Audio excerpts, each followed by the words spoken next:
Evening Cherries fans, and welcome to this exclusive interview here on Up the Cherries in all departments.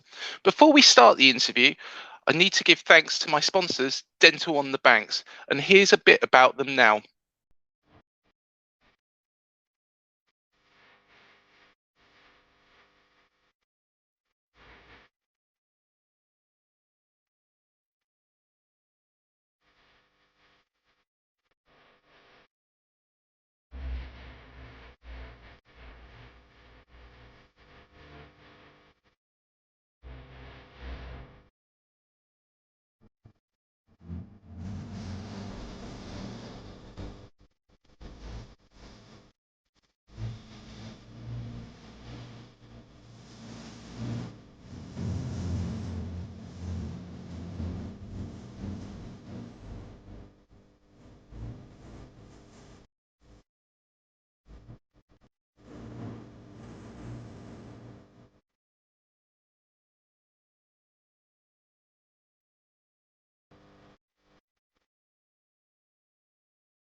Please do visit their website, www.dentalonthebanks.co.uk, for more details of all the services they provide. Now, this interview is a little bit different, as my guest never played for the Cherries, but he was the first Australian player to play in Spain and England, first in the Liga, and nearly made it into the Premier League. He was a football agent involved in one of the biggest global transfers at the time, for who many consider the best player in the world at that time, David Beckham. He has since written a book, Riding Shotgun, which goes into depth about his career, his work within the game, and the many challenges he faced as a player and an agent. It is a pleasure to welcome onto the show Andy Bernal. Evening, Andy. How are you doing, mate? Good, mate. It's we finally get together, and just really appreciative and thankful for having me on your podcast, mate. We'll have some fun, mate. And, we'll give those Cherries fans some good stories. Excellent stuff. That's what we like to hear. So, firstly, how is Australia at the moment? What's going on over there? It's a bit chaotic, to be honest with you. Seems to be COVID going around, and times are a little tough here for most people. We're in lockdown. I'm in Canberra. We're locked down. Melbourne and Sydney have got COVID cases that are a little bit out of control, but in certain states, there's AFL and rugby league grand finals going on. So, look, like the rest of the world, we've got our challenges and we're going forward. But it's a tough time for all the planet. For people in sport. My son-in-law won his UFC fight today in Las Vegas. He's a very special, he's a good guy, and he's a good fighter in the lightweight division of the UFC. And New Zealand have been in lockdown. He had to train out of his garage the last 4 weeks before the fight this morning in Vegas, and came through with a win, which was good. But everybody's out there trying to make a living, and everybody's out there doing it tough some way. But winners are winners, and we're all out there trying to win. Yeah, most definitely. And I'm guessing that all sports news at the moment are in empty stadiums. Well, Vegas was not empty today. It was a full house. No. Australia, you would think they were empty, but the AFL grand final was held in Perth yesterday. It was a full house. The rugby league grand final will be held, I believe, in Brisbane next week, and we're looking at a full house as well. So, there's certain states that are getting away with stadiums and half full stadiums. Where I am in Canberra at the moment, it's a full lockdown, but it is what it is. We'll get out of it, and just really looking forward to. I actually get excited watching the English football now because he's starting to allow people back in the grounds. Is that correct? Yep, it certainly is. We are allowed to have full houses at the moment. There is mentions of another lockdown in the press, but I think it's going to be. I think it's going to be a lot more plain sailing from now on. And there's rumours that COVID is eventually going to become a cold. So, fingers crossed, things are heading in the right direction, and hopefully over there you're able to get out of lockdown as soon as possible, because it's a very draining period. As much as it's lovely to spend time with loved ones, when you're locked in, you can't do your normal things. You can't go out. Even going to the shops is a bit of a nightmare, isn't it? Well, you kind of lose a sense of purpose. And speaking to the UFC team that the boys over there, they're saying that the Americans seem to just kind of be getting on with it. There's a million people that for lockdowns and anti-lockdowns and pro-vaccines and anti-vaccine. But at the end of the day, just get on with it. And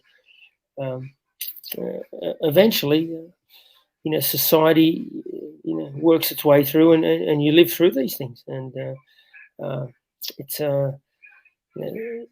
almost like there's so much media hype on it that it does your head in. It's kind of all you hear is COVID, COVID, COVID, and I haven't heard about the flu for a year. No. There's like been no mention, or I can't remember anyone in Canberra in the past year telling me they had the flu. There's something that you would hear previously, and get your flu jab and stuff. So, look, it's tough times for everybody, but we'll get through it. And the one beautiful thing about life is football. Some capacity that whether we watch it on TV, whether we can go watch it live or whatever, it's something that always brings excitement and entertainment to our lives. Yeah, definitely. And it's good to be back in the stadium yesterday, and it's great that fans are getting back into the grounds. But let's go back to the very beginning of your career, Andy. Do tell us a bit about how your love of football developed in your early years. Well, I was born in Canberra to Spanish immigrants that came out here in 1961, and football was, it wasn't really my first choice of something that I wanted to play, or my real first passion. Rugby league is pretty much the big game down here in Australia, and I wanted to play for the Kangaroos. I wanted to play, NRL, National Rugby League here, and I was quite good. I was probably say I was a better rugby league player than I ever became a footballer. It was my first love. I loved cricket, as do all Aussies and English, people, most of us. And it was around the age of 14, 15 that I ran into a guy called Johnny Warren, who was a 1974 Socceroo, and he said, the Socceroos need footballers like you. And I was steered more towards football. And my parents, obviously being Spanish, there was a lot of Spanish football talk in the house, and so that kind of I went towards the football way. And but there was something about England as well. I had a Leeds United poster up on my wall, and that Leeds United team of the 70s that were very special. To watch I'd watch the big match on the BBC or the ABC, out here in the 1960s and 70s, and there was something about England that really fascinated me. I wanted to play, and I mentioned in the book, I wanted to play at Wembley. I dreamed of playing at the baseball ground. I dreamed of playing against Manchester United, Manchester City, all these teams. And I wasn't the greatest footballer ever. I wasn't the worst, but I lived those childhood dreams. I played in those big stadiums, and I played against many of those big sides in England, as I did in Spain. I actually ended up playing against your beloved Cherries as well, mate. Yep. Yeah, and I'm sure that we will come on to that as well, Andy. So you moved over to Spain in the mid 1980s as an 18-year-old. How did you find Spain initially, and how did your time there go, Andy? Oh, look, Spain was for me. It came after a tournament in Europe where the Australian Institute of Sport played in a European summer tournament, and we ended up playing in the final against Real Madrid, and their coach was Vicente Del Bosque, Real Madrid legend who went on to manage Spain to World Cup wins and European Cup success. And he scouted me, and eventually through him and some contacts, I ended up signing for Sporting Gijon, and I became the youngest and the first ever Australian Socceroo to sign for a club in Spain. But at the time, there was no European Union. I had a Spanish passport. But because I'd already played for Australia under 20s, the FIFA rules were really weird back then. I couldn't then play for Spain, so I was categorised as a Spanish player, despite having. I was put into the category of being a foreigner, despite having a Spanish passport as well. So basically, what that meant was I was okay to go to war for Spain, but I couldn't play for their national team, which meant I was a foreigner for football, and it made it tough. So, but I spent 2 fantastic years on loan to Albacete and Jerez from Sporting Gijon, and I played against Barcelona, Real Madrid, first Australian to play at the Bernabeu. Places like Valencia, Malaga, Deportivo La Coruña, Celta Vigo.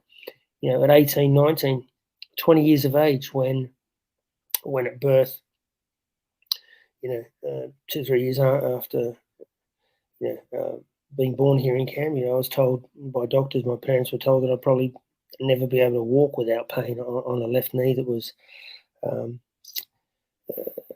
born, with a problem, with very little cartilage that just got worse and worse over years. So really, it's been a career on. It was a career on one leg, but Spain was fantastic, and I loved playing in all those big stadiums against all those big teams. In a nation where my parents had to leave, through poverty after World War II. So I went back there, and it was exciting, to play at the Bernabeu when you're 18, 19. To play against Barcelona, against Bilbao, against all these teams, it's wow. It's any 18, 19-year-old's dream. But then I had to flee the country because they wanted me to go to do military service, and I said, look, I'll do it, but you need to, you need to let me play as a Spaniard, and just FIFA rules overruled. All the Spanish Federation and the Spanish national government, regulations. So I got on a plane and escaped and headed to England, mate.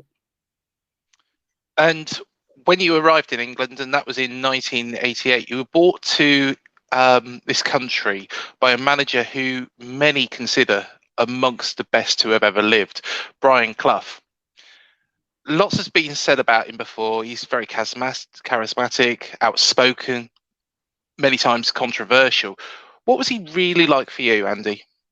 Well, as such, I wasn't really, brought to England by him. England was where I'd always wanted to play as a kid, and having escaped the military service issue in Spain, I landed in Nottingham. My friend was doing a degree in politics at Nottingham University, and I just said to him, I'm going to go and ask Cloughie for a trial. And he said, you're nuts. You're mad. And he said, nobody does that. I said, I'm going to do it. So rode my bike down there and organised. I did my own mini pre-season before I went down there, and I knew when they were starting pre-season training. Went down there and talked to Archie Gemmell. I provide more in detail in the book, and Archie Gemmell went to see the gaffer.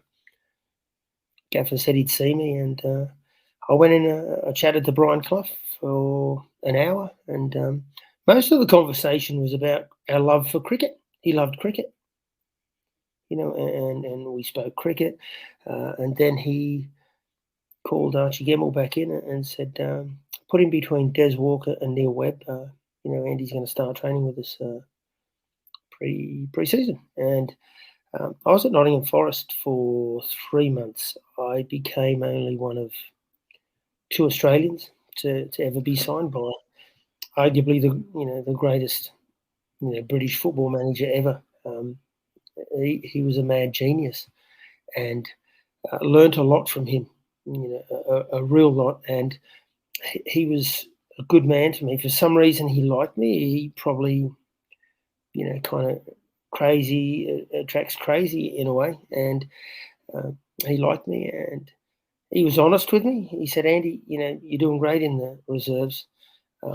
You in your position, I've got Desi Walker and Neil Webb in the 2 positions you play. So, you're too good for my reserves. So I will find you a team. And he kept his word. 3 months down the track, he made a phone call to Ipswich Town, and I went down there, and they signed me on Cloughie's recommendation. So, for me, sometimes, you look back on a career and you think, there was some people get 100 caps, some people only get 1 cap or 20 caps. And that's because of many reasons. A certain manager likes you, he doesn't like you, injuries, etc., etc., etc. And some people win a multitude of league titles, and some great players don't win any. But for me, looking back now, and from Australia as well, and seeing the things that Brian Clough achieved, and what a figure he was in historical figure in British football, I think it's a pretty big accolade for an Aussie to be only, to be one of only 2 that Cloughie kind of, if he signs you, he rates you to a certain extent. He must rate you to sign you. So for me, that's an accolade. And you played 9 times for Ipswich, but your first spell in England come to a bit of an abrupt end. How did you find Ipswich, and what happened? I liked Ipswich. I'd got into the side and starting to establish myself. It was 9 games in, and end of the season came, and John Duncan offered me a new 3-year deal, and so I came back to Australia, with intent of having 6 weeks off and heading back for pre-season, and I was really focused on not only the 3 years at Ipswich, but playing for Ipswich for the next 10 years, or even progressing to teams in higher divisions. It was something that I was really looking forward to, and I ran amok at British Customs, to get in initially a visa in the first place, because back then to play for a team in England, you needed to be a Socceroo or an international, a full A international with other nations, and I wasn't that yet. I was still a young lad, and so I snuck in on a under 23s Commonwealth visa for part-time work, and cut a long story short, it ended up with a deportation at Heathrow, and the customs officer saying, "Mate, you're back to Australia, never to return." So that didn't really happen, because I did return one day. So, but yeah, it wasn't a nice time, and it was tough because my dream of playing in England was cut short, because of red tape, and as it was in Spain. So, escaped military service in Spain, deported, from the UK, for playing on a wrong visa and not being able to at the time acquire the correct visa to stay there. It was a kick in the teeth, and as a kid, you're so, that's your dream.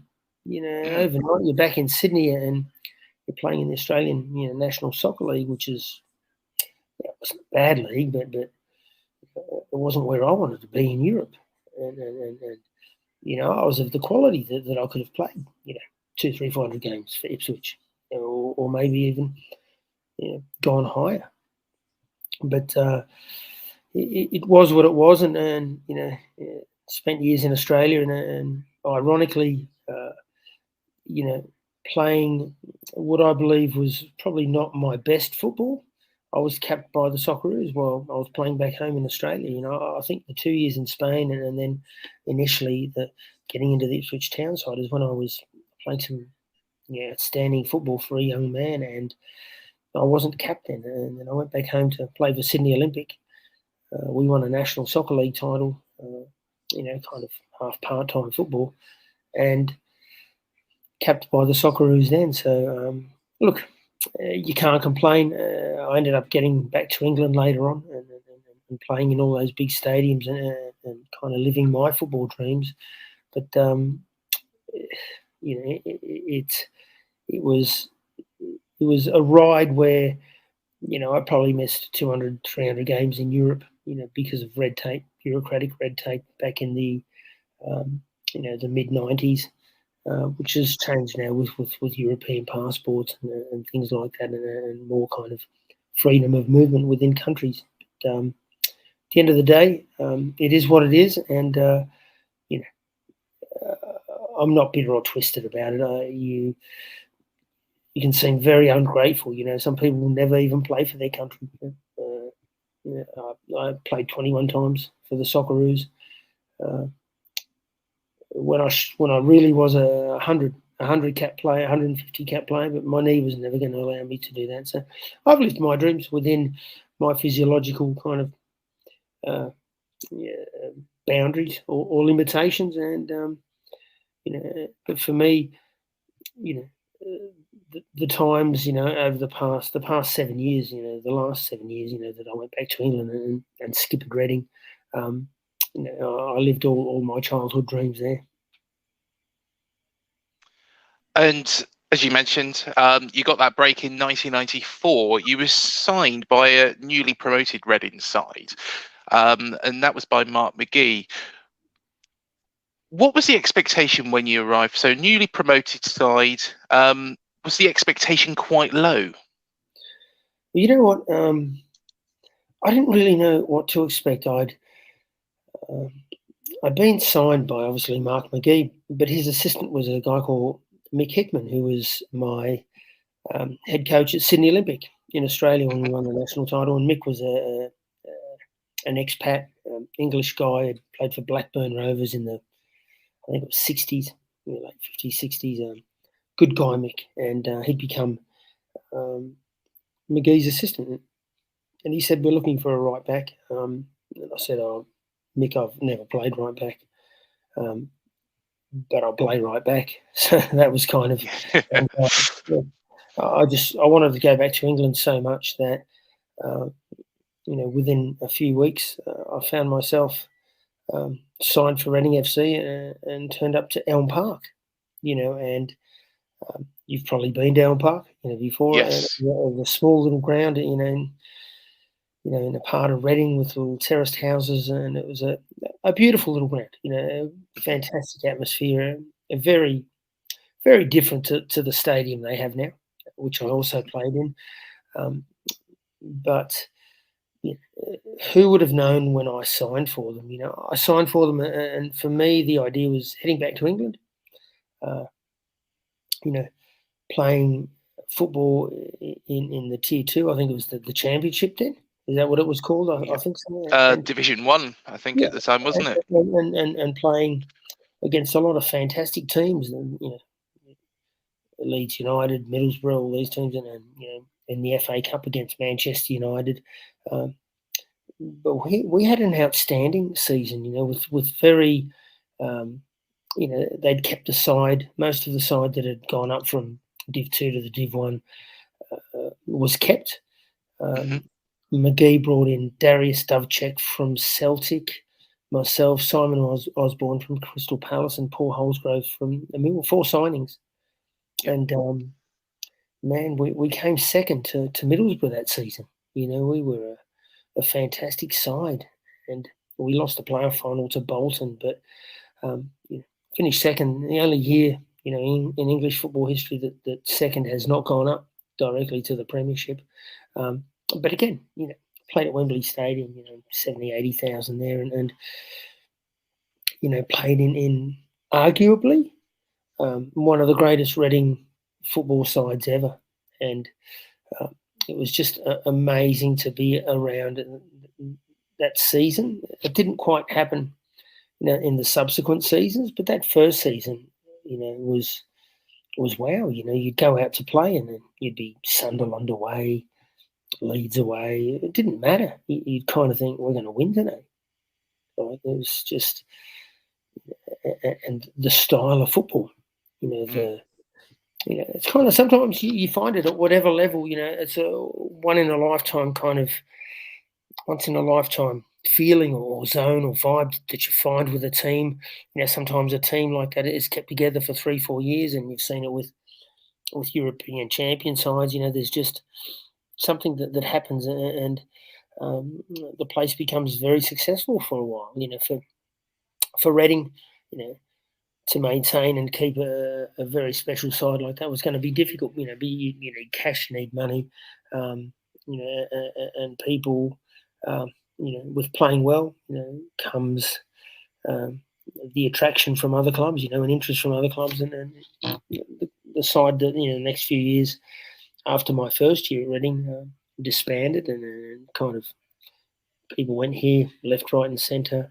But for me, it was 6.5, 7 seasons where I ended up captaining the side, and like I said before, who doesn't want to play against Man City and Man United and Leeds United, and some really memorable occasions and stories, and there's a couple of chapters in the book that they go over that particular time, and I'll die happy. And of course, that playoff final, which I was there, because being born and bred in Reading and growing up in the town, and my dad is a massive Reading fan, as are my brothers. My granddad was there religiously every single week. Used to park in the little church opposite and go straight over to Elm Park. So it was really good memories for me of a fantastic side. Like you say, any other season, second would be good enough to get promoted. And then you went into a game against Tranmere in the semi-final, won the away leg 3-1, and then drew 0-0 at Elm Park, which set up this game against Bolton Wanderers. You had a hand in the first goal, which was scored by Lee Nogan. Tell us a bit more about it. Well, I think I had a hand in. Do you mean the game against Tranmere, or the game at the Wembley? Bolton game? The Bolton game. Bolton game at Wembley. Yep. Yes, that was. I think we won it at the back, and I overlapped and I broke fast from out of the back and played maybe a 25, 30-yard ball into Lee Nogan on the edge of the box, and he turned and turned and turned again, and then we went 1-0 up. It was a magnificent play from Lee. I played my part in terms of breaking and playing a nice ball into him, but he did the rest. It's just a wonderful football, and it's been voted in the one of the top 100 goals ever scored at Wembley Stadium. So that's a nice little honour as well. Even though I played only an assist. First to get into that one. And a good challenge by Scott Taylor, and an excellent pass as well for Stuart Lovell.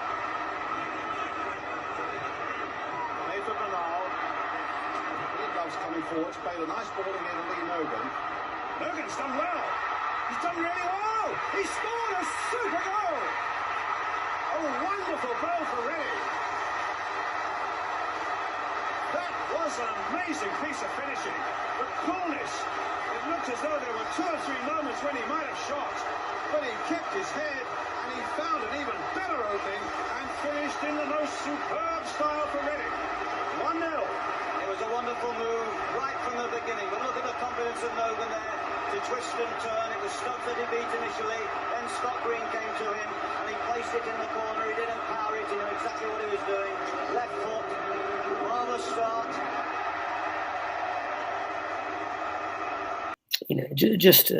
I remember that day. It was a sad day for us, on the way back in the bus. because at 2-0 up, we were almost licking our lips. I could see myself already marking Giggsy and everybody in the Premiership the next season, and but it wasn't to be. But it was you look back now, and who gets a chance to play at Wembley Stadium? Who plays at Wembley Stadium? How many millions of kids on the planet, dream of playing an FA Cup or a playoff final at the famous Wembley Stadium? So, yeah, I did that too. So, it was a tough day though. I'd spoken to Chaka Hislop the night before, and he was not originally from not English either, and as kids growing up, outside of England, we both had it was a great day for us. You dream of those things, the Twin Towers and then that beautiful grass. It's like an Augusta fairway, and so the result didn't go our way, but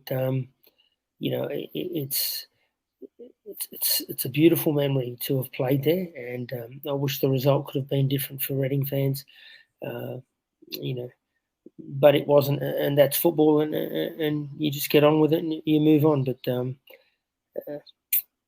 another little dream lived. One thing that did happen during that game as well, so Reading were 2-0 up and then got a penalty, which was then taken by Stuart Lovell. Unfortunately, Stuart Lovell's penalty was saved very well by Brannigan, who was in the Bolton goal. How did the players pick him up after that match? Because Lovell went on to continue to have a great career with Reading afterwards. He did. I mean, we saw Fernandez miss a penalty on the weekend or a day or two ago, didn't we? And even the greatest of the greats, missed penalties. That penalty was kind of famous in a way, because it was the one where if Archie had scored, 3-0 up, and it's pretty from 3-0 up. I think we were not going to lose that match. 2-0, dangerous scoreline, and 9 out of 10 times he scores. It wasn't to be that day, and we went on to lose it. But he was, he was a strong character. He was a very good finisher. I think he played for another year or two at Reading, and then went off to Scotland. But he was a good young man from Reading, and he was a good striker, good finisher, quality finisher, and he gave good service to Reading, and he was a fantastic player in his time, and he'll go down as missing that penalty. But if you look at it on a different way, I could put him in with people that have missed penalties, including Maradona and Ronaldo and everybody. So it's one part of the game that those who miss are a select few that are brave enough to step up and take them. So there's no negative feeling of any type. He missed a penalty. He scored 30 goals during the season that helped get us there, or 20 goals that helped get us to that place. So it may have changed the game, it may not have. It's all hypothetical. I've gone to bed, day after day after day after day, many days after that day, and and still sometimes sit here in Australia and think about it, what if, and it is what it is, my friend. Yeah. You carried on at Reading until the year 2000, and in between that time, I think it was the following season when Mark McGhee bought Leicester, because Leicester were relegated from the Premier League. You scored your first goal away to them. How satisfying was it to get that goal against Mark McGhee, especially? Well, he'd left us, obviously, and he'd gone to to join Leicester, and then he later ended up at Wolverhampton Wanderers. But it was, he the goal was more satisfying for the fact that I'd scored it, but more because I knew it would be satisfying for our fans, because they'd labelled him Judas, and he'd gone off and left us, for Mickey Gooding and Jimmy Quinn to take over, and he'd left us, not high and dry, but he'd gone off, and you can't blame him. But it was just, it was my first goal for Reading, but it was an important one because it meant a lot to the fans who probably still call him Judas, who believed he was a Judas for leaving them and heading to Leicester. And we turned up that day at Filbert Street, and he had his new team, and they had more cash around the place than Reading. And I remember we had our second choice keeper in Simon Shepherd, and he had a blinder that day, and I scored a goal, and it was just nice to not lose that day, to leave the place with a point. We'd played well, and he hadn't got the better of us, and it was just a nice one. I knew how much the goal meant to every Reading fan on the planet, so it was a special goal, that one, yeah. I know that there was a song, especially when Mark McGhee took over at Wolves, that used to be sang. I can't say it, of course, mention it, the wording of it, but there was no animosity from the players who played under him that he actually left to go to Leicester at that time. No, it's football. It's if you're in this business, you kind of. If Wolves had to come in for me or Leeds or someone else, and there's a better deal on the table, and you feel it's the right move at the time, then sometimes that's what you do. Mark went on to Wolves and then some other clubs, but ultimately he too had some down times and some wrong moves that didn't work out. So, as a player, you're under contract. It wasn't for me. It was more. Not a tough decision that the chairman would have to make, but a clever decision. Did he bring in a completely new manager, or did he kind of just keep the the wheels ticking over and everything ticking over with two people from within and or three? And that's what he did. He picked Jimmy Quinn and Mickey Gooding, and AD helped him as well. And really, it was just, keep doing what you're doing. It was a pretty simple message. We all were on the same wavelength. We did what we had to do at training, and it was just one of those seasons that everything ticked. So, but in terms of Mark and the staff going, no. But when it comes to playing against them on a match day, there's no mates. You want to get one over them. So for us, we enjoyed that day. We didn't get the win away at Filbert Street, but to go there and give it to him, and like I said, it was more for the fans. They would have loved it. Yeah. No, they always used to love getting one over on Mark McGhee, and I remember standing there on the terrace of Elm Park. Especially the Wolves games become particularly special when I was younger as well. There seemed to be a bit of a rivalry that was created out of that, and I guess it gave you a little bit of extra impetus to try and get that result. What memories do you have, Andy, of coming up against the Cherries, coming up against Bournemouth? Well, you know what? I think the best memories I have of Bournemouth are going there.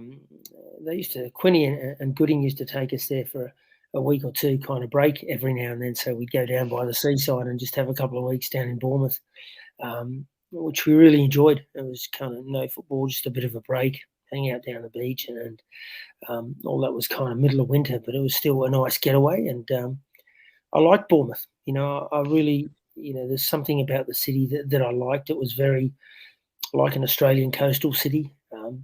Had a little kind of surfing culture about it, and I really felt a good vibe when I was down there. They had the billabong surf gear and stuff, and that. It was kind of it appealed to me. It was a club that I would have loved to have played for as well.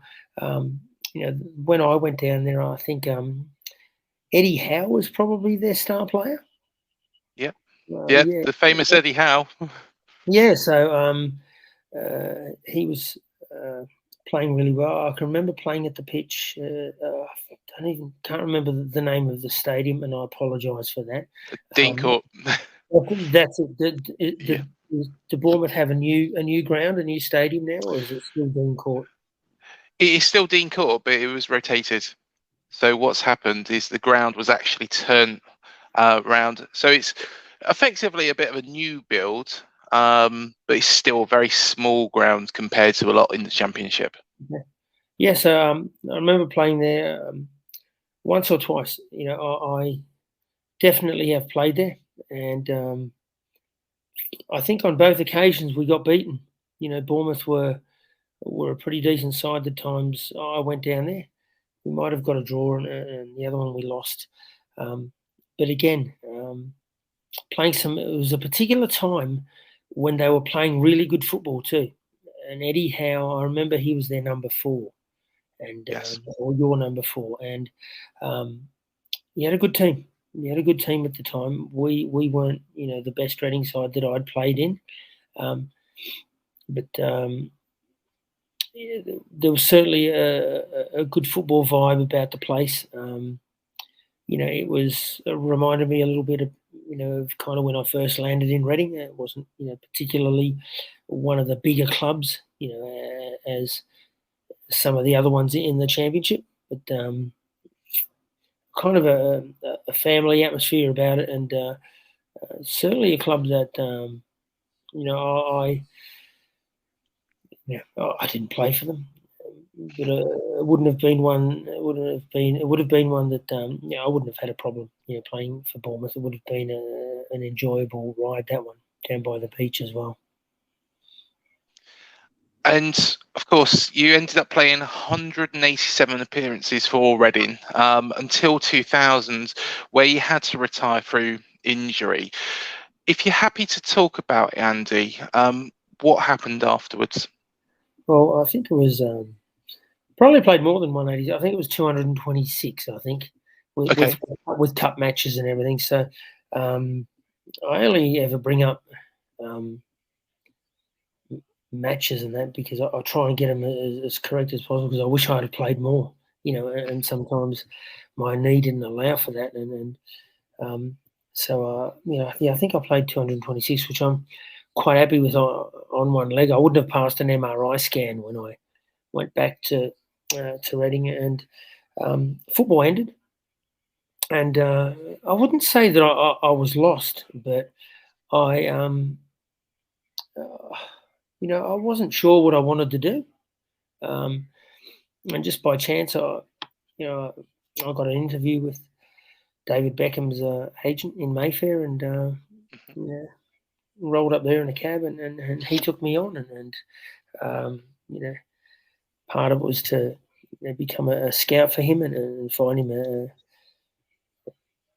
his next superstar, and he was chasing Tim Cahill really, really badly, and they couldn't get him. They couldn't get Tim, and I said, "I'll get you Tim," and he said, "You've got 3 months." And 24 hours later, I walked into his office with Tim Cahill. So got him Cahill, and then I was, I spent a year or two in Spain and Italy, forming relationships with the Spanish La Liga teams, the Serie A teams, and players like Robbie Keane ended up at Inter Milan, and obviously Beckham, at Real Madrid, and Real Madrid was a place that I'd been to the year before David's move, and I gave them 3 names that were on our client roster, and That was David Beckham, Michael Owen, and Jonathan Woodgate, and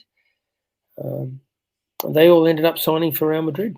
So that was kind of my job done in that capacity. But hanging out with Beckham is sometimes magnificent, and amazing, and it's like living a James Bond movie, but it's also a curse, and it was one of those periods in my life where a lot of fantastic times and a lot of fantastic events, but it was also a time where there was a tabloid frenzy, an English tabloid frenzy, to get information and to write stories on Beckham, on the Spice Girls, on Victoria, so many years later I found out I was a victim of Britain's phone hacking scandal, and being put under surveillance by the newspapers, and I went nuts for a little while, and football, after that particular time, I've and I write it in my book, I lost my way a little bit, as great a professional as I had been. I started kind of going down the wrong path and hanging around the wrong people, and got addicted to cocaine, which I'm not proud of, but I'm proud that I'm off it now, and I've moved on from it, and it led to a couple of events, and I got into trouble in Reading, and that led to a bigger story, because I wouldn't sell any stories to the newspapers on David Beckham. I've probably around 2003. In today's money, you would be looking at $5-6 million. Back then it was $1 million and a half. I was offered a lot of money by the English tabloid press to divulge information on David Beckham, on Victoria Beckham, and on the family, and I wouldn't. So then, if you find trouble with yourself, and I found a little bit of trouble, that was of my doing. But then if you don't, they all work together. UK police, newspapers, a lot of people work together to try and get information out of you, and it's almost like blackmail. And there were things, and that's why I wrote the book. I had to rewrite some things that are not true out there, some things that were manufactured stories from an arrest that happened to me in Reading, and I'm really glad that I've got it out in the book now, and I've called out police, I've called out the UK courts, I've called out newspapers, I've called out a lot of people, and I don't hear anything. I just hear silence. And when you call these people out, they don't want to be called out by Andy, because most of them are probably happily in retirement, and don't want to hear from me again. But I'm not going anywhere. I'm coming back, and I want to. Don't really have to. I had to clear my name in certain elements, and I think that's what I've done in the book. I want to probably progress that to do it through the courts in England as well. Because I admitted to something that is not true, and I was advised by a legal team to do so, and it just wasn't a truthful decision. It wasn't a truthful statement. I mentioned that in my book, and if you lie to the courts, that's perjury. So I perjured myself, but I couldn't live with a lie. So it's all in the book now, and I'm really kind of happy the place that I'm in now, because I've been embraced. You can make mistakes in your life, and and it's a lesson. It's a lesson for young footballers, female and male, that if you start hanging around the wrong people, if you start ingesting drugs and things that are just not good for footballers, for athletes. You end up down on the wrong side of the tracks, to be honest with you. So I'm here now. Took a lot of resilience and a lot of character and some dark days. And I suppose the greatest thing that I'm to blame for was, or the people would throw anything at me, is that I wouldn't sell out. I wouldn't sell out on David Beckham. It's when you're working at those levels, it's really it's a type of madness. It's like you're being offered big money by newspapers because they want a story on David, but I would say, well, what you want didn't happen. And they'd say, that's not the answer we want. We want to give you this amount of money, big money, but you've got to say this. Or if you don't say that, we're going to say that you did this, and that. And they can write whatever they want because they own the local newspapers too. The whole it's all connected, and it's amazing. You can manufacture stories in newspapers, and I've always years back I'd come back to I'd be sitting in Australia and go 50, 60 million people on a weekend buy a newspaper, or newspapers in England pay £2 per paper, and 3/4 of it is crap. Yeah. A lot of made up stuff. And so that's kind of, what it was 10 years of, in between that, I was scouting for the Socceroos in South America. I was Gus Hiddings' chief scout for the Socceroos, and we qualified for the 2006 World Cup. But the book really, for things that people may have read that happened to me, after my football career in Reading. There's a couple of chapters in there that really, it just highlights it all. I've left no stone unturned.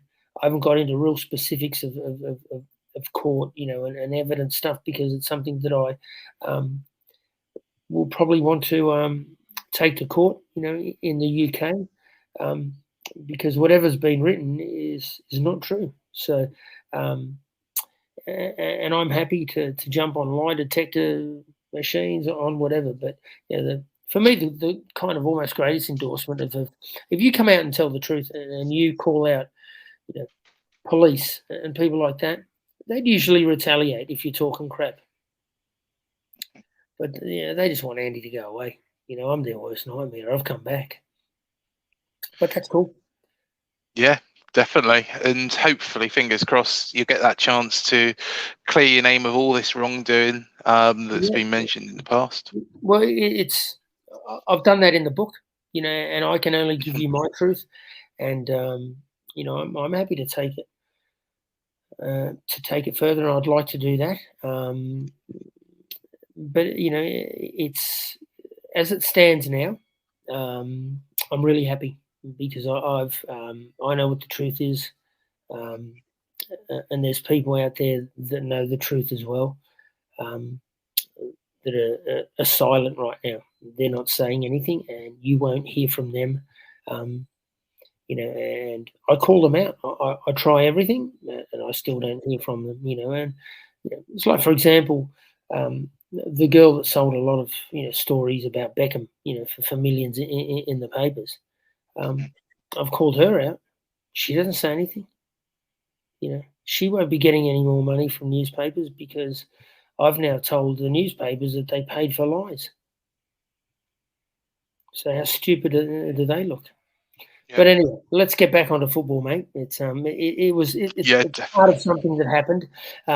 It's actually going to make for a good movie or a TV series, because it all came to light from a couple of emails that I received from Scotland Yard maybe about 4 years ago, and just stuff that that you kind of think, well, you wouldn't read about it, but you're getting emails from Scotland Yard at home. My wife, I said, "Oh, Janie, I've received an email from Scotland Yard." She said, "What the hell have you done now?"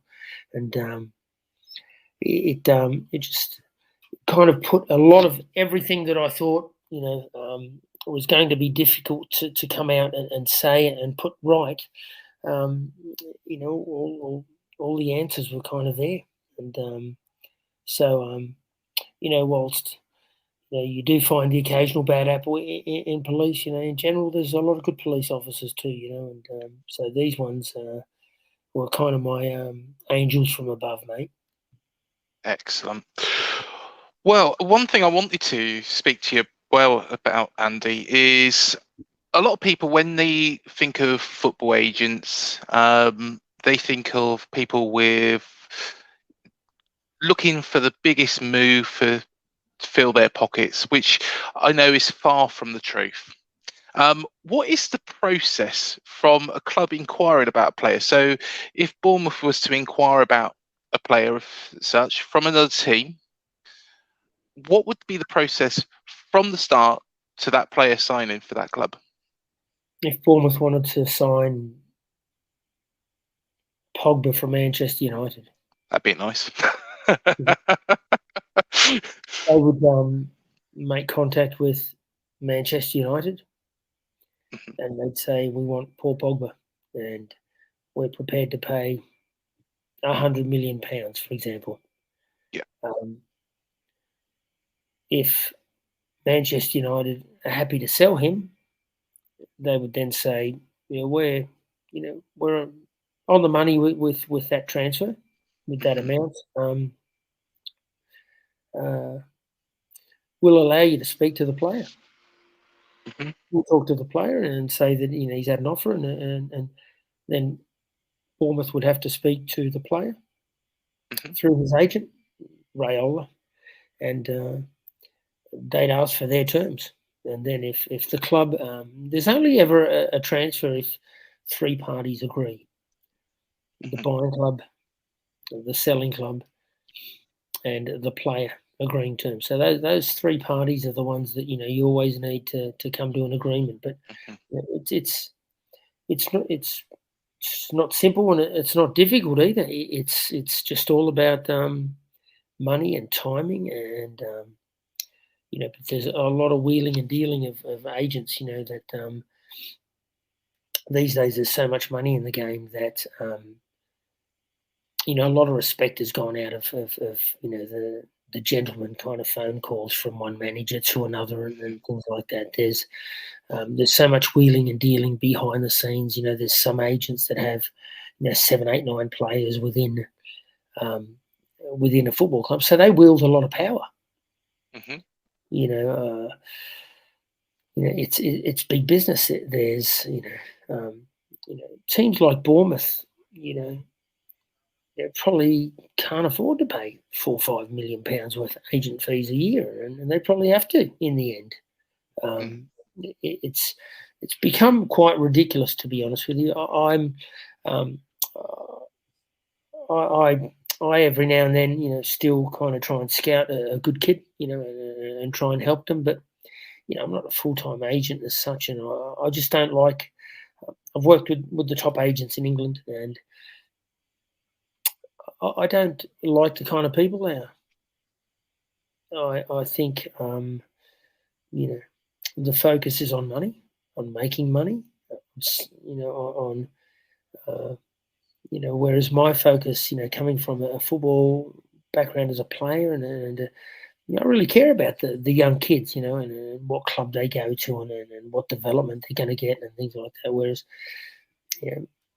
so the agents are really, and they just play on numbers. They'll sign 50 of the best kids in England, and 1 or 2 will make it, and they'll make millions and millions from that, and the rest of them, just into the trash, and they don't even care.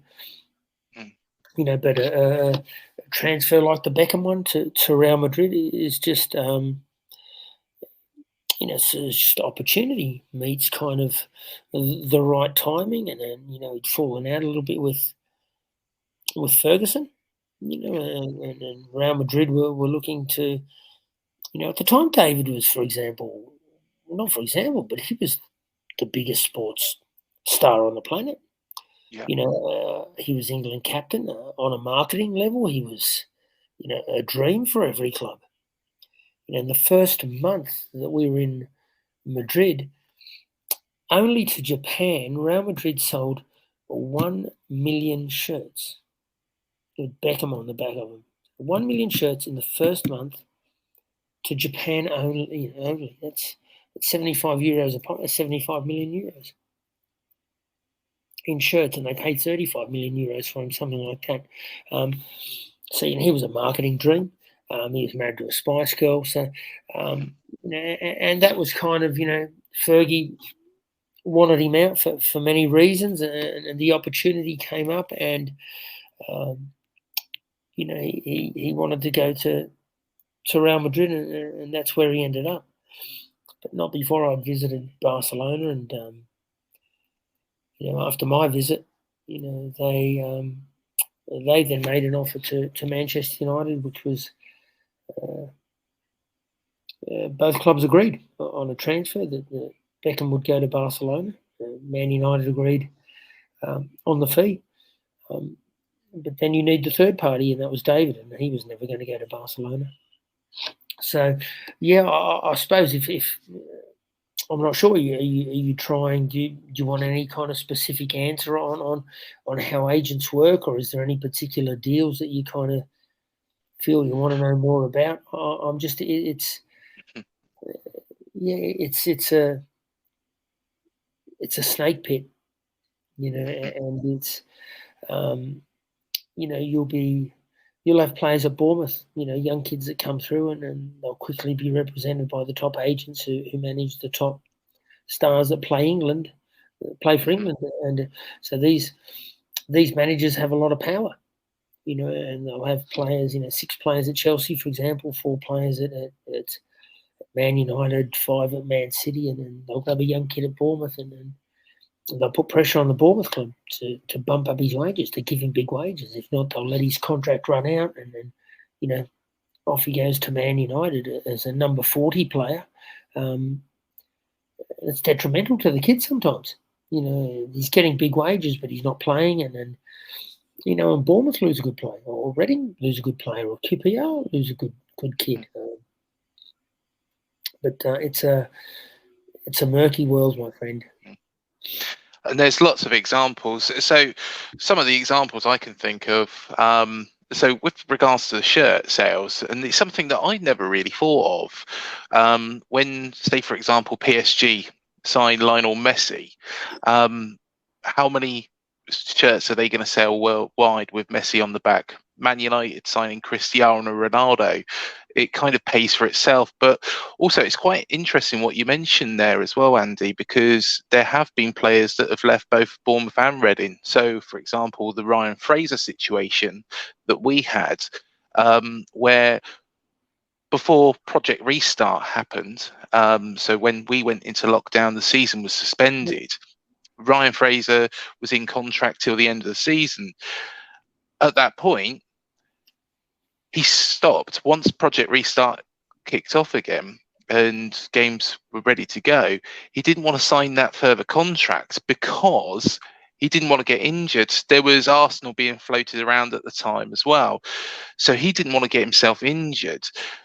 So do you feel that could have been an agent that could have said that to Ryan Fraser and said, look, Ryan, don't play for Bournemouth because it could hamper your opportunity to play for Arsenal? Because in the end, he went to Newcastle. He didn't get his opportunity. It might have been better that he did carry on. Well, what's your verdict of that sort of situation? I know he would have been informed by an agent. 100%. If I started telling you the deals and the antics that they get up to move players, to get more money out of clubs, and for their players and for themselves, it's madness. It's lunacy and it's madness. But no one seems to be stopping it. It's just every year they kind of go, we've got to regulate. The agents more. We've got to do this. We've got to do that. Nothing changes. nothing changes. And it's the smaller clubs that suffer all the time. They're the ones that don't win in the end. You tell me the top 5, 6, 7 clubs in the UK now in the EPL, they've got money to burn. And they're all owned by billionaires. So it's they don't care. We want that player. We're going to offer 100 million. We're going to offer 10 million to the agent. We just and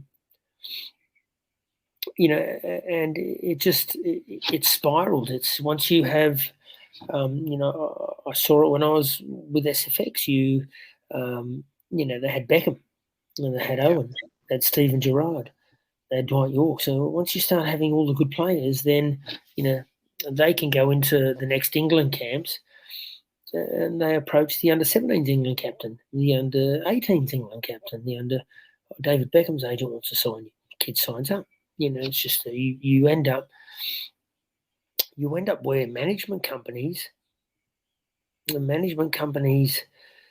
control 80% or 90% or even more, and sometimes one company, can represent 50% of the best players in the EPL.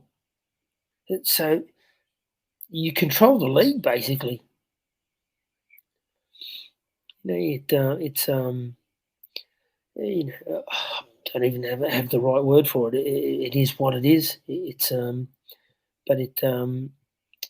certainly unless you're one of the bigger clubs that has no issues with money and can afford to lose it and spend millions and lose millions and it's a dangerous game for the smaller clubs. And the Bournemouths, the Readings, for example, all these clubs that, if you were to go up into the Premiership, you've got to spend 50 to 100 million pounds. It doesn't guarantee you anything, doesn't guarantee you're going to stay up. And that might just be on transfer fees. And then you've got to pay wages. Where are you going to get them from? Unless, you get a Russian billionaire that comes into Bournemouth and wants to set up shop. And actually, it's quite interesting. We also discussed with regards to the financial side of the game. I know just going back to the previous thing that we mentioned, Michael Elise and left to Crystal Palace for 8 million, which, to be fair, I think he's worth a lot more than that. But Omar Richards let his contract run down and went to Bayern Munich for free. So again, there could be some work happening there. But mentioning Reading, there's not could be. There is work happening there. Yeah, 1,000,000%. Bayern Munich would have known of him a year ago, a year and a half ago. They would have known exactly what was left on the contract, and that is not just someone, off the cuff just letting a contract run down. That's all part of a greater process that sometimes goes for 2 years. Sometimes these, the agents are constantly talking, all around the clubs, with European clubs, the Germans, the French, and French agents and French clubs will be going into, their connects in England. Sometimes there's a couple of companies that have bases in 2 or 3 different important countries in Europe. I'll say those 2 kids at Chelsea, for example, they're 18, England under 20 internationals. How's their contract situation? Listen, we'll grab them for Bayern Munich or Borussia Dortmund, and that's how Sancho and those guys end up there. Initially. Yeah. So there's no whether it's Bournemouth, Reading, anybody, these days at those levels, it's all part of a bigger plan that's been formulated a little while ago. And one thing I did want to ask you about is, of course, Reading have been hit with, the potential of a points deduction for financial fair play reasons. What do you make of the situation there, and what should the EFL be doing to prevent clubs and another club, Derby, for example, going into administration, having these points deductions, which don't sometimes hurt the people at the very top who are causing these issues, but are hurting the fans? Of course, they hurt the fans, and does anybody ask questions of somebody at the club, for example, has put the club through their dealings in a position where that club's going to lose 9 points, for example. Who is that person? Are they named? For example, Derby have lost points of late, correct? Yep, they have 12 points for going into administration. Reading are on the verge of losing 9 points. Is that correct? Yeah, they're saying between 6 and 9 points. It's still being decided. I did have a look at the EFL communications page, which normally announces this, and there's nothing about Reading on there, but there's quite a bit about Derby. And cycling back a bit, it seems that they hold information back until the last minute. So there's probably ongoing discussions about that at the moment. So who are these clubs? Is it the director of football? Is it the CEO? Who is it at these clubs that are doing all these deals for transfers, of wages, of agent fees? They're creating such a mess that the club has deducted 9 points or 12 points. Does anybody actually call them out? Because that's what I'd like to know. Who at Derby County has created that mess, and who's allowed them to create that mess? Who at Reading FC has created the mess where your team is deducted 9 points for doing illegal stuff? It'd be illegal transfer dealings, wouldn't it? And spending more money than they should have spent, or whatever they want to call it, parachute payments. I don't even know what they call them these days, but it's the misuse of the monies and the funds and what they're allowed to spend and what they're not allowed to spend. So they're trying to break the rules, and they've been caught. And I just see the clubs as such going to liquidation. But there's people within those clubs that I want to know who at Reading over the past 5, 6, 7, 10 years has allowed the club to get into a situation where they start losing points. What does the owner think of this? Who is the owner? Of Reading? Is it a Chinese bloke or the Thai? It is. Yeah, it is now. See, Medeski always had the club so astutely ran.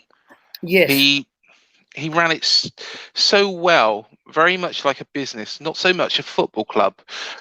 Then what happened was a Russian or supposed billionaire took over, a guy called Anton Zingarevich, who they believed had the money, and it seems like he might not have in the end.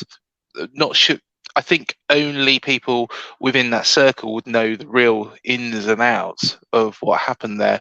But then they were sold to a Thai consortium and then taken over by a Chinese company. But in between that, they had a lot of directors of football like Ron Gourlay.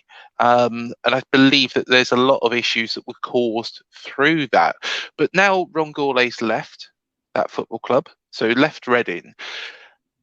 But the fans are paying for it. Is there another alternative that the EFL should be looking at to stop this happening? Because, of course, Bournemouth, when I first moved down here, started on minus 17 points. The season I first moved down here, surely there's something that they could do to stop this rather than letting these people take over, or look closer into people at the clubs to prevent the fans having to go through this? I think they've got to look closer at the wage bills. What clubs spend, on transfer fees, and look at it, regularly. Look at it yearly. Don't let it accumulate so that it ends up. So for example, maybe you can correct me on this. Does it work?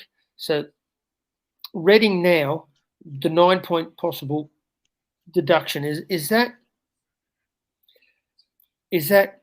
of things that have accumulated over the past few seasons? It would be, yes. I believe it's looking back at the last 3 seasons, which, of course, some people at the club now are not responsible for. The current manager, for example, he's not responsible for that. No. So it's unfair to the current manager. It's it doesn't have to be exactly like a salary cap, like in Australia with football. The NRL, the National Rugby League here, and have a salary cap. So each team can spend 10 million a year. Yeah. And the NRL headquarters and everybody knows who's being paid, what's being paid. There'll be a couple of teams that try and cheat it every now and then, and they've been caught and they've been punished immediately. Grand finals taken off you, things like that. So, for me, if there is no salary cap, and there isn't in the UK, clubs need to know, or have a guideline of, this is your wage bill for the year. This is what you're allowed to spend on the transfer market. This is, just have rules in place so that they're audited and checked every single year. And, if you guys, only had 50 million to spend, but just spent 70 million and you're owing 20 million, to a bank, and then you want to do this and no, you can't do it. You can't, you will be deducted 9 points, if you spend more than you're allowed to this season, because what happens is all this accumulates, and like you're saying, the 9 points now, it's the Reading fans, pay the price. The current manager pays the price. He had nothing to do with things that were going on 3 seasons ago. And what's happened a lot in English football too is that's what happens. There's a lot of money involved, and people just spend millions and millions and millions, and then they get sacked or they move on to another club, and they don't give a shit about the mess that they leave behind. And that's what's happening at Derby, really, because the situation is that they brought in Philip Cocu as the manager. They got rid of him. Wayne Rooney's been put in charge. They signed some big name players. They sold their grounds to their owner. And that's only from what you see in the press, of course. Without being behind all that, you don't know. You can only take what they say. There was a news article the other day that Wayne Rooney had to call off the club doctor's phone to actually get hold of Mel Morris, who is the chairman of Derby, because he wasn't picking up the phone. And now they've been plunged into administration by this guy. And it's just ridiculous. It's ludicrous. It's clubs overspending, getting too big, going up to the EPL, spending way too much, coming straight back down, and there needs to be greater, regulation and monitoring of clubs. If not, you can leave a club 100 million in debt and walk away. Yeah. It's the fans that pay the price for the next 10 years. What if Derby, what if Reading, what if it was Bournemouth, what if you lose 9, 10, 11, 12 points, because of the previous 3, 4, 5 administrations, or that haven't done the accounts well, and clubs can quickly go from first division to fourth. It's a spiral, and I suppose that's what I really respected about Sir John Medeski. He was always very close to everything that was going on at the club. It was like his baby. Yeah. So he was an owner, but he knew, he would know every single account and transaction that was going on and happening in that club. And there was nothing that kind of, that he didn't have his pulse or finger on, finger on the pulse, for want of a better phrase. I just think, clubs have kind of, got a little bit so big and sometimes when you start bringing in overseas owners, you kind of lose control, and they're not here; they're somewhere else, and no one talks to them, and only one person talks to them, and and money's been spent, and no one's accountable. And then 2 years later, the team owes 30 million, and they've spent 5 million more than they should have, and then you're looking at a 12 points deduction, and then you can only imagine Derby County, the wages that they've paid people. Oh yeah. Big wages. And they're going into receivership or liquidation or whatever, and there's 20 players there that are maybe on 30, 40, 50,000 pound a week on 5-year deals. Mm. What happens to them? What happens? It's problematic, and you only really feel it and see it when we've been around. It's disrespectful to say more mediocre clubs, but the smaller clubs, rather than the Man Cities, the Chelseas of this. It's big money. They can afford to spend whatever they want. But the littler clubs, even though they may still be in the Premiership or top of the Championship,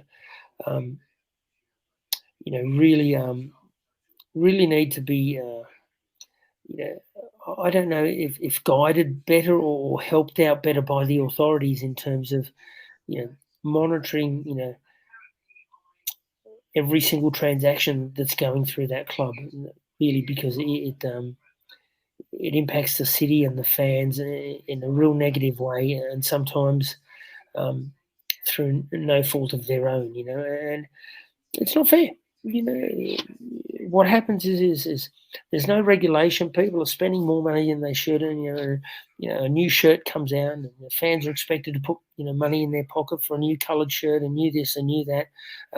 Tickets go up a pound or £2 or £5, and no, the people that are in charge of all those transactions, and all the accounting and the business affairs of the club need to be held accountable too. And if you're not doing the right thing, every month I'm going to check on you. If you're not doing the right thing, see you later. You're gone. Because they don't care. They're all getting money. They're all getting wages. They're all getting cuts. They're all getting backhanders from agents, from this and that. And then they don't care in the end. Just move on in the football merry-go-round.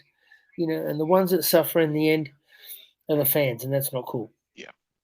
No, most definitely. I know you've mentioned it on a couple of occasions, Andy, but of course your book Riding Shotgun, you've got the cap on, you've got the mural just behind you as well, which is amazing.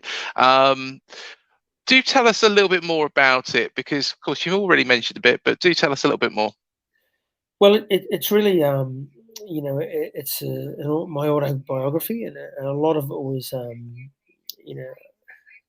was, was I just lived an amazing adventure, from parents that came out here in 1961 from Spain, and some of my father's, stories of crocodile hunting and just amazing, Crocodile Dundee type stories, and being the first Australian to play and sign for a La Liga club and play in Spain, and the first Aussie to play in Spain and England, the first Aussie to captain an English football club. It's a trailblazing, it's a pioneering story. It's an immigrant story. It's a James Bond thriller in the end. It's a become an agent. I spent time with at the time the company managed Kobe Bryant, Michael Jordan, and David Beckham. So I joined arguably the greatest sports management company ever, and and I'm thrown into being David's right hand man in Madrid. I spend time with the Galacticos. I'm chased by paparazzi. You're being chased by paparazzi. You're surrounded by SAS commandos. You have Cuban intelligence officers that were spies for Fidel Castro. Your phones are hacked. They're not hacked.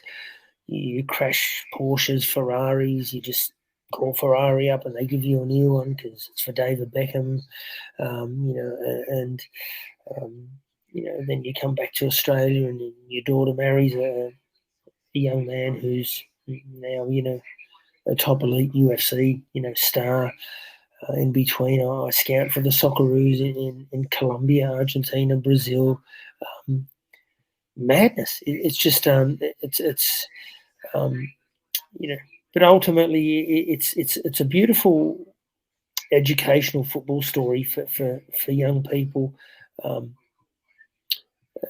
That if you're looking for resilience, if you want to go through tough times, and then talking about going to Europe, 30 years ago, 35 years ago, how did I talk to my parents? There was no mobile phones, no texting, no Instagram, no Facebook. So, it's a real educational book, I believe, for future generations. It's been endorsed by La Liga, Football Australia, the Socceroos. Everyone's behind it. The PFA here, hopefully the PFA in England will, put it out there as well, because it's a story of success in football, and it transcends football. It brings to light the agent world, a journey of a kid, in Australia that grew up wanting to play at Wembley and at the Bournemouth Stadium and did it, and not many do that, my friend. Yeah. And do tell us, Sandy, how can people buy your book in the UK? Well, for the UK, the easiest way now is on Amazon. And you can purchase it on Amazon, probably delivered to your door in a couple of days. That's the best way. If someone wanted, sign books or anything, they can get onto me on my social media, which is Andy Bernal Official on Instagram, and get sign books to people. But really, the easiest way now is to just order through Amazon in the UK. I'd like to, in a year or two, once our COVID restrictions lift here and I can get to the UK, I'd love to do I've already got many Reading fans that want me to do some events there, and sign 100, 200 books and do an afternoon or an evening, I'd even, I really think it's not just about Reading. It's not about Ipswich. It's not about Sporting Gijon. It's not about the Socceroos. It's about football, and every person that loves football will love this book. It's scouting, for the Socceroos, and I'm watching, Argentina v Colombia at the River Plate, and I'm sitting with Burachaga, who scored the winning goal in the 1986 World Cup final, and I'm going to Colombia, and I'm sitting, with Carlos Valderrama, and I'm at his house, and he's letting me sit in Pablo Escobar's chair, and then, so it's an amazing ride. It's I call it riding shotgun because that's what I did with Beckham. I rode shotgun with him, but I grew up, hunting and a hunting family here in Australia, and shotguns were always part of everything that was going on, in Australia in 1960, 1970, and we'd go hunting in between football and rugby league. So, there you go. And so it's been entered in the William Hill UK Book of the Year. So fingers crossed. I just it's a greater story than just football, and the plan is, to answer your question, really, why I wrote it. It was, I've lived a movie, and until you've hung around with Beckham and all these people, and that madness of that Real Madrid move, it's a week into it. I sat there and I was living a Bond movie, a Wolf of Wall Street, a Jerry Maguire, and I thought, I'm going to write a book, and then I'm going to turn it into a Netflix series. So that's the plan. Hopefully, maybe Vinnie Jones. I need to get in touch with Vinnie Jones. Yeah. If you can help me get in touch with Vinnie, he needs to read my book. I'd love to catch up with him one day. Yeah.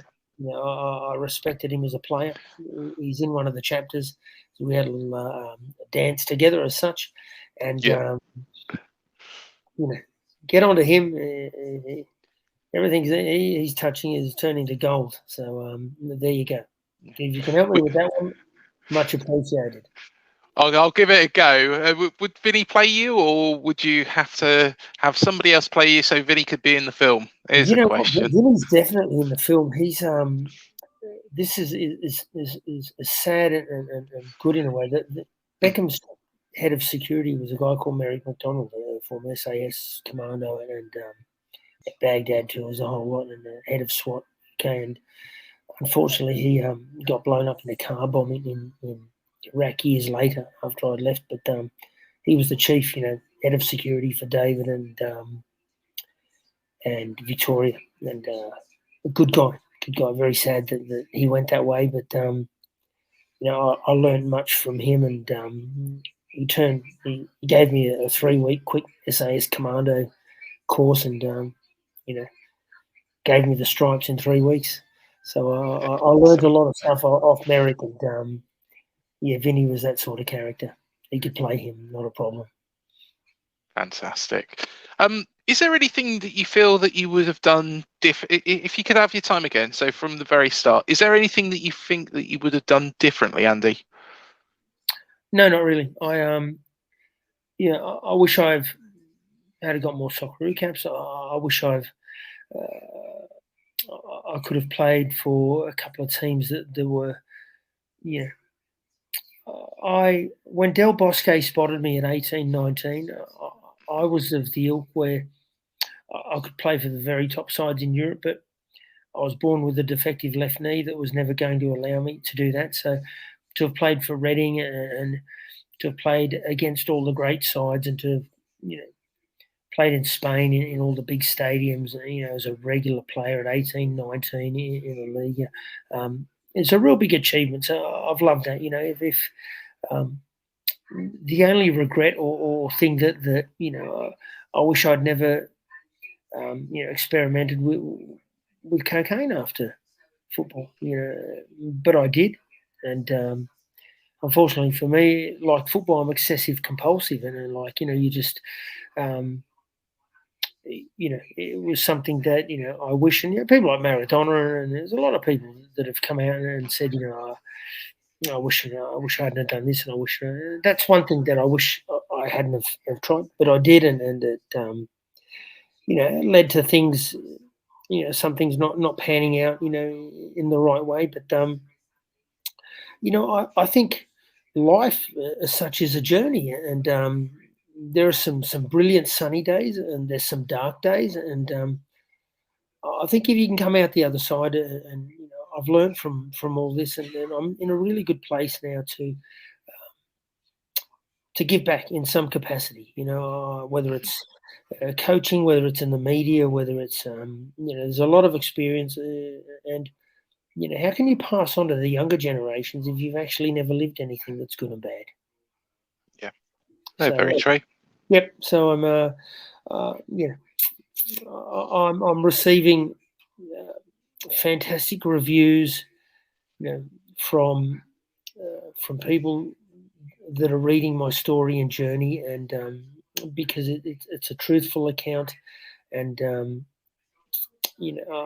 that I'm very grateful, and I'm now going to bring it out in Spanish, so it's going to come out in Spanish for Christmas. I'm about 2 chapters to go with the Spanish translation, and the fantastic thing for me is most sportsmen, probably 99%, use ghostwriters, and I wrote my book myself. So, a lot of people think we're just dumb old ex-footballers, but no, I decided I was going to write the book myself, and translate it into Spanish myself.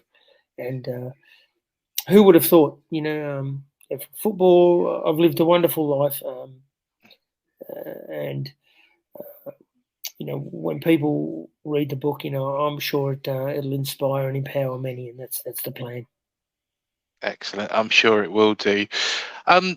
Just final question before I let you go, Andy, and it's been an absolute pleasure and so insightful having you on here today. Is what do you do now inside and outside of football? I know that you mentioned UFC. Yeah, well, my son-in-law is a UFC fighter, Dan, the Hangman Hooker, and Excellent. he won today in Las Vegas. He's been main event, he's been co-main events, and he's probably 2-3 wins away from. He's gone from second, third in the lightweight to he's gone up to 8th. He's probably come down to 6th today. So it'd be great to have him fight Conor McGregor, for Conor's comeback if he does come back. So that's one of the plans. So yeah, but they live in Auckland. I'm in Canberra. I'm married, and I'm starting my own podcast now. And trying to get into the TV and media world, but I'm happy. I've got a few more books, in the pipeline. Things that I'd like to do. Canberra doesn't have an A-League club. I grew up in the city and I was born in the city, and I'd like us to maybe, have an A-League club and be part of that. So who knows? There's I'm not really sure. I'm happy. You can say you want to coach, you want to do this, you want to do that, but it's got to be the right opportunity, the right timing. I think I've tried it a couple of times, but not for long periods. And I find it very comfortable in that world. But I'm also comfortable at the moment writing books and exploring TV work, and who knows, hopefully I get taken on by one of the top stations here, and then I can be the Roy Keane version out here down under, mate. Fantastic. And do tell everybody how they can find your podcast as well. Podcast, we're on YouTube, and it's called The Round Ball, and it's on Uncharted Podcasts. The Round Ball on YouTube. If you kind of hashtag The Round Ball, Andy Bernal, it'll come up, and it's called Uncharted Podcasts. Okay. And the link will be in the description below for both Riding Shotgun and The Round Ball as well. So please, everybody, do check out Andy's work as well. Thanks for having me, guys. And I know it's a Cherries podcast, but all the best to you all. Thank you so much, Andy, and it's been an absolute pleasure. I'm sure we'll speak soon. Thank you, my friend. Cheers, Andy. And thank you, everybody, for joining me on this exclusive interview. Please remember to hit the like, the subscribe, and the bell buttons below. Please also do remember to check out Andy's book and podcast below. Until the next one, up the cherries, and I'll see you then.